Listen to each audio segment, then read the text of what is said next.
Hello, everyone. Good afternoon. My name is Abdel Haddad, a PhD candidate at Khalifa University. I'm very excited today to introduce you to my work, which is about generalized reinforcement learning, an AI that adapts to changes in the environment in a sustainable way.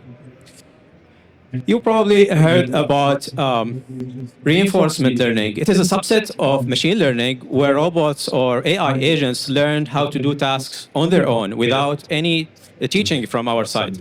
This allowed us to solve many robotics problems, including many games like chess, Go, shogi, and others. However, this end-to-end solution is very computationally expensive. It comes at a very high cost.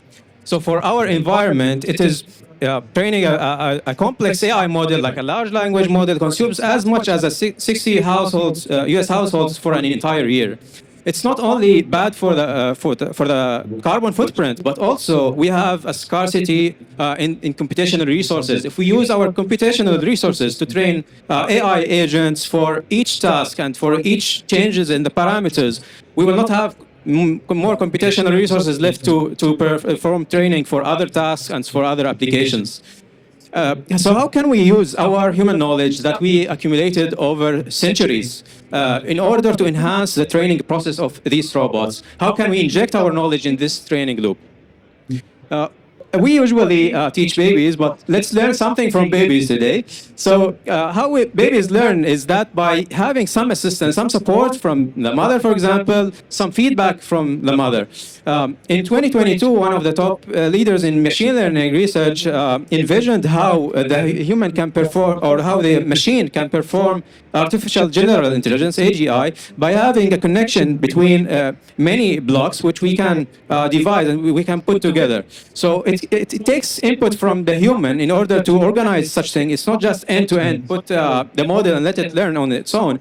We can provide some blocks which we can tune by ourselves. And that's what inspired us into our research. In the feedback loop that we have for teaching a robot or teaching a machine how to perform certain tasks, we have a policy which the machine is learning, and then it's applying action to the system or to the environment around it. It takes feedback from that observations, and we train the policy again and again. So what we did is that we come up with mathematical transformations that we apply to our agent. Our agent doesn't anymore see the world the way we see it. It sees a transformed measurements. And its action that it's taking is also transformed. We provide these transformations, we provide guarantees that such robot trained using this way will be able to perform regardless of the changes in the environment that you make. And we will show you exactly how this works in real life.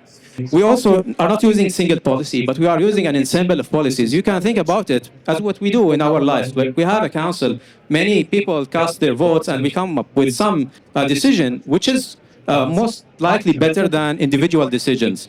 That's what we do here also. We train different reinforcement learning agents, and we let the collective vote or collective outcome of all of them decide where the robot or where the machine has to go or where it has to move or how the action should look like. If you are wondering also how these transformations work, they work by estimating the parameters of the robot, like the weight of the robot, the length of the robot in real time, providing real-time parameter estimation to our transformations.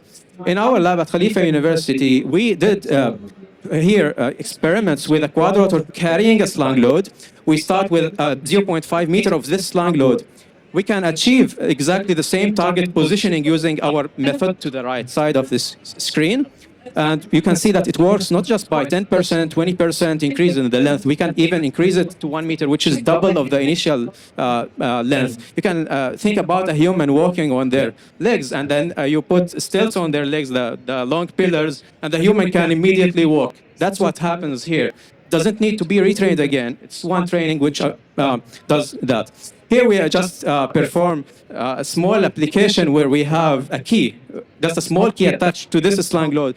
We position it inside the box open only from the side. You cannot even place it from upward. You have to swing in order to place it in that place. if you think now, where is this needed? So we have a lot of robots around us with changing parameters. It can be under the sea. It can be in the space. It can be just humanoids, which we are developing nowadays. It can be humanoids of different sizes. You don't have to train again and again for each robot of these. If you are using our transformations, it will always work with guaranteed performance, as you've seen in the slug load example. Thank you very much for your attention. This was my presentation.